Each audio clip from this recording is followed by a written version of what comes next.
मंच पर उपस्थित कांग्रेस के सभी वरिष्ठ नेतागण, मीडिया के मेरे साथी, आज इस सत्याग्रह के मंच पर खड़े हुए मैं इस देश के नौजवानों को कुछ कहना चाहती हूं। देखिए, आप इस देश का भविष्य हैं। आपसे बड़ा देशभक्त कोई नहीं है इस देश में। मैंने आप जैसे सैकड़ों बच्चों से बात की, आप जैसे सैकड़ों नौजवानों से बात की। जब मैं उत्तर प्रदेश के एक छोटे गांव में 4 बजे सुबह गिरफ्तार होने वाली थी, तब भी मैंने सड़क पर जब देखा तो मुझे 20-30 तुम जैसे नौजवान दिखे जो सुबह सुबह 4 बजे आर्मी में भर्ती होने के लिए ट्रेन कर रहे थे, दौड़ लगा रहे थे। ट्रैक्टरों पे बैठे हुए मैं ऐसे नौजवानों से मिली जिन्होंने मुझे कहा कि दीदी, उम्मीद छूट गई है, खत्म हो गई है। सालों से हम भर्ती का इंतजार कर रहे थे, अब हम गन्ना बेचने जा रहे हैं। मैं आपसे कहना चाहती हूं कि आपका दर्द हम समझते हैं, पूरा देश समझ रहा है, पूरा देश देख रहा है।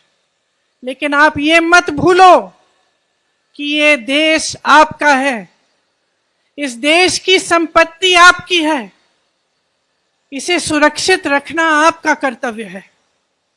हम यहां सत्याग्रह पे बैठे हैं क्योंकि सत्याग्रह, सत्य की लड़ाई अहिंसा द्वारा लड़ी गई, अहिंसा के जो मार्ग पर चलकर लड़ी गई, उस लड़ाई ने इस देश को आजाद किया। इस देश को आजाद करके आपको सौंपा ताकि आपका भविष्य बन पाए।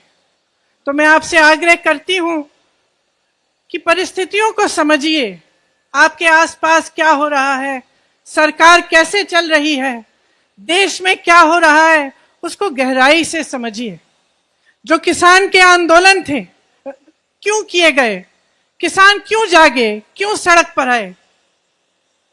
क्योंकि वो समझे कि खून पसीना वो बहाएं, मेहनत वो करें, लेकिन उस मेहनत की कमाई किसी और को दी जा रही थी। ये सरकार उनके लिए नहीं चल रही थी। इसी तरह से मैं आपसे आग्रह करती हूं कि समझिए, ये सरकार आपके लिए नहीं चल रही है। ये सरकार इस देश के गरीबों के लिए, इस देश के नवयुवकों के लिए, इस देश की महिलाओं के लिए, इस देश के एक एक देशवासी के लिए जो आज गरीब है, जो परेशान है, उसके लिए नहीं चल रही है ये सरकार सिर्फ बड़े बड़े उद्योगपतियों के लिए चल रही है। और ये जितनी भी स्कीमें हैं जो बार बार आप पे थोपी जाती हैं, ये सोच समझ के किया जा रहा है। ये बात सही नहीं है साथियों कि बगैर सोचे समझे किया जा रहा है। ये सोच समझ के इसलिए किया जा रहा है क्योंकि इस सरकार का सिर्फ एक मकसद है, सत्ता में रहना।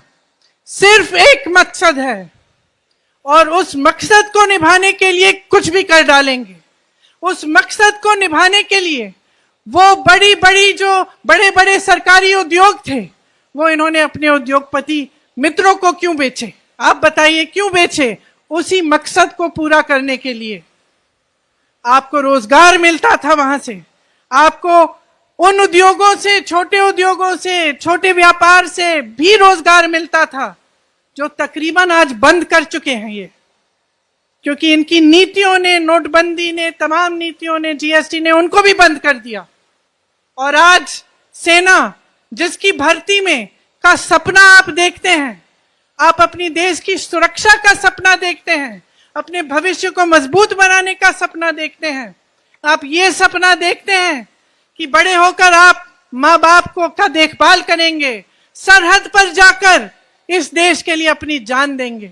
आपसे बड़ा देशभक्त कोई नहीं है, मैं याद दिलाना चाहती हूं आपको।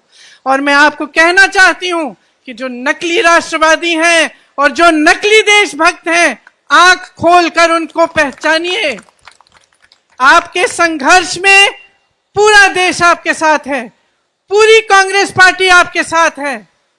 आपने हरिवंश राय बच्चन जी का जिक्र किया, उस कविता की कुछ पंक्तियां हैं।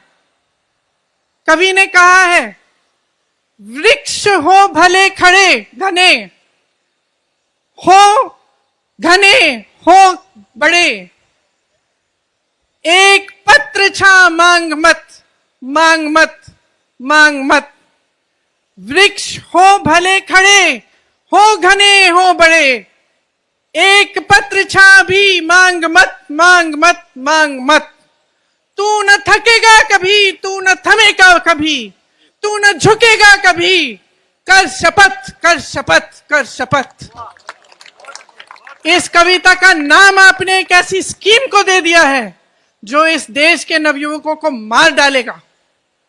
ऐसी स्कीम को जो इस सेना, इस देश की सेना जो हमारी देश की सुरक्षा करती है, जिनके सारे तमाम जो यहाँ पे भी आप खड़े हैं, आप सरहद पर जाकर सुरक्षा करते हैं, ऐसी स्कीम है जो इस सेना को खत्म कर देगा।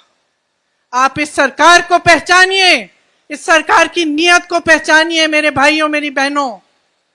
लोकतांत्रिक तरह से शांतिपूर्वक, अहिंसा, सत्य के मार्ग पर चल के इस सरकार को खत्म कीजिए, इस सरकार को गिराइए। ये आपका मकसद होना चाहिए कि आपके देश में एक ऐसी सरकार बने जो सच्ची देशभक्ति दिखाए, जो देश की संपत्ति को सुरक्षित रखे, जो देश को आगे बढ़ाए, देश के गरीबों, नौजवानों को आगे बढ़ाए। इसीलिए इस मंच पर खड़े हुए मैं आपसे आग्रह करती हूं कि जो भी आप प्रदर्शन करें, आप शांतिपूर्वक करें, लेकिन आप रुके नहीं, आप थके नहीं। ये आपके अधिकार है, आपका देश है, इसको सुरक्षित रखने का कर्तव्य आपका है, इसके लोकतंत्र को सुरक्षित रखने का कर्तव्य आपका है। इस कर्तव्य को निभाने में कांग्रेस पार्टी का एक एक नेता, कांग्रेस पार्टी का एक एक कार्यकर्ता आपका साथ देगा। जय हिंद।